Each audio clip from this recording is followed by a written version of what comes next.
यही तो soup. Soup जानते हैं, छाछ। पहले बहुत सूप चलता था, लेकिन अब तो है ही नहीं, क्योंकि अब आप धुला हुआ गेहूं का आटा साफ हुआ तो आप तो खाते ही नहीं है, पॉलीथिन बंद खाते हैं। आटा बड़ा फायदा करता है। गेहूं को धोया जाए, फिर उसको सुखाया जाए, फिर उसको अपने हाथ से चक्की पर पीसा जाए।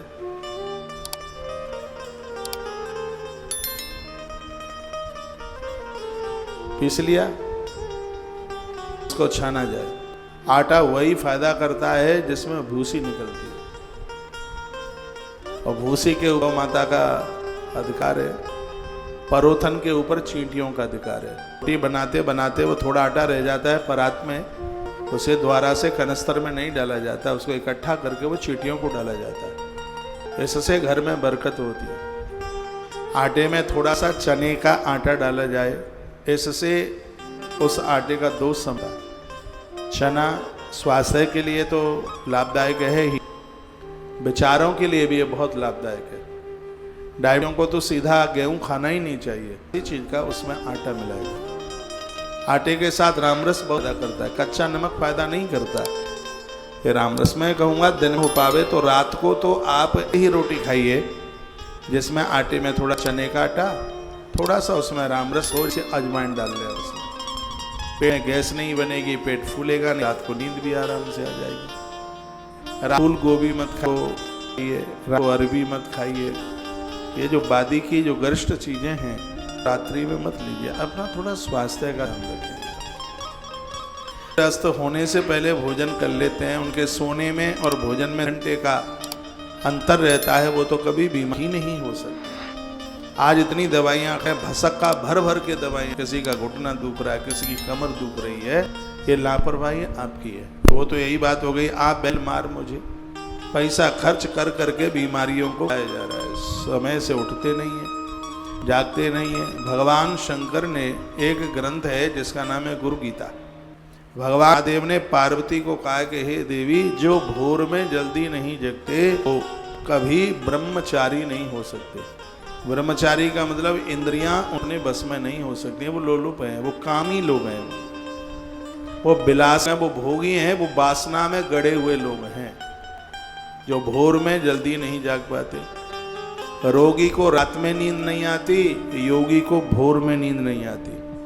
वो बहुत अच्छे लोग हैं जो सुबह नींद नहीं लेते। नींद लेने के लिए रात का ही समय है। सुबह का समय तो भगवत स्मरण का है। खुले अंबर आकाश को देखिए, जो उगते हुए सूर्य से पहले आकाश को देख लेता है उसका जीवन अमृत में हो रहा है, उसकी जिंदगी निहाल हो जाती है।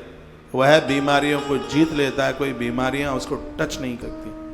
अपनी जिंदगी को एक ठीक से जिए तो ज़्यादा बढ़िया। जीवन को कूड़ादान बना दिया, अपन से जन्म का बदला लेना चाह रहे हैं। खा खा गोलियां, टैबलेट, दे इंजेक्शन, कुछम कुच्छा, सब जीवन खत्म कर लिया, कुछ बचा ही नहीं। ऐसा जीवन जियो बीमार होने की जरूरत ही ना पड़े। आपकी लापरवाही आपको रोग बनाती। भोर में जल्दी जागिए, भगवत स्मरण कीजिए, जप कीजिए, थोड़ी एक्सरसाइज कीजिए, व्यायाम कीजिए, वृक्षों से मिलिए। जैसे रिश्तेदारों से मिलते हो भोर में, ऐसे पेड़ों में मिलिए। मुझे आज ध्यान है 2004 में मुझे जॉन्डिस हो गया, पीलिया हो गया। थोड़ी दिक्कत सी मुझे हो गई थी। मध्य प्रदेश में मुरैना डिस्ट्रिक्ट में एक जगह पड़ती है अंबा, वहाँ एक महाराज जी की मैंने 5-4 कथाएं की हैं। बहुत तपस्वी महात्मा हैं। तो पांडाल टेंट वेंट की कोई व्यवस्था नहीं थी। गुरु पूर्णिमा पर कथा होती थी, चौमासे की कथा, और व्यासपीठ पर बैठकर मैंने उतरना सीखा नहीं, सो पूरा पानी खोपड़िया पड़ता रहा, और उससे थोड़ी सी मुझे दिक्कत हुई, और फीवर ऐसा आया कि वो टूटने का नाम ना ले, बुखार जाने का नाम ना ले। मुझे कोई एक अच्छे से आदमी मिले, तुलसीवन आश्रम में ही था मैं, उस समय की बात है, नया नया आश्रम बना था। तो सज्जन मिले, मैंने कहा कि ऐसी ऐसी दिक्कत है, दवाइयाँ अंग्रेजी मुझे सूट करती नहीं है, और मेरा बुखार नहीं उतर रहा। तो मुझे पता भी नहीं था कि मुझे पीलिया है, मेरा बुखार नहीं उतर रहा है और बड़ी दिक्कत सी है। उन्होंने कहा कि कहीं तुम्हें कोई पीपल का पेड़ मिल जाए तो छाती भर करके उससे मिल करके उसको कहना, ब्रह्मदेव मैं बहुत बीमार हूँ, अब मुझसे यह बीमारी झेलती नहीं है, मेरे बुखार को तुम ले लो। और मैंने विश्वास भी कर लिया उनका हाल। और आप विश्वास करेंगे, मैं उस पीपल के पास, ये यहीं है आगे राघव आश्रम, उसके सामने वो पीपल का पेड़। जब भी मैं निकलता हूँ तो मैं उससे कहता हूँ, और मेरे दोस्त कैसे हो तुम। जब भी वो बात मुझे याद आ जाती है, आज भी निकलता हूँ तो उसके आसपास हमने बहुत पीपल के पेड़ लगाए। दिन गया, पहले ही दिन में मुझे असर हुआ, तीसरे दिन में तो ऐसा असर हुआ मुझे लगता है कि शायद आज तक मुझे फीवर नहीं आया हो। मैंने कभी बोला ही नहीं होगा व्यासपीठ से कि मुझे बुखार आ गया। उस वृक्ष ने हमारे बुखार को ले लिया। रोहतक के पास में एक ऐसा कोई सरोवर है, वहाँ मैं नहाने को चला गया। ये टोना टोट के नहीं है, रोहतक के पास में है। मैंने 2-3 दिन वहाँ पर डुबकी लगाई, पूरा पानी पीला हो जाता था। वहाँ पे बहुत लोग आते थे, पीली आमो सरोवर को दे करके आ गए। तो इतनी सी बात मैं आपको इसलिए कह रहा हूँ, पेड़ों से आप बात कीजिए।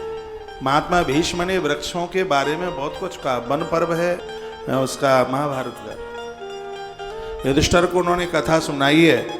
हो सकता है कि जिन बच्चों को तुमने जन्म दिया है वो तुम्हारे लिए गया जी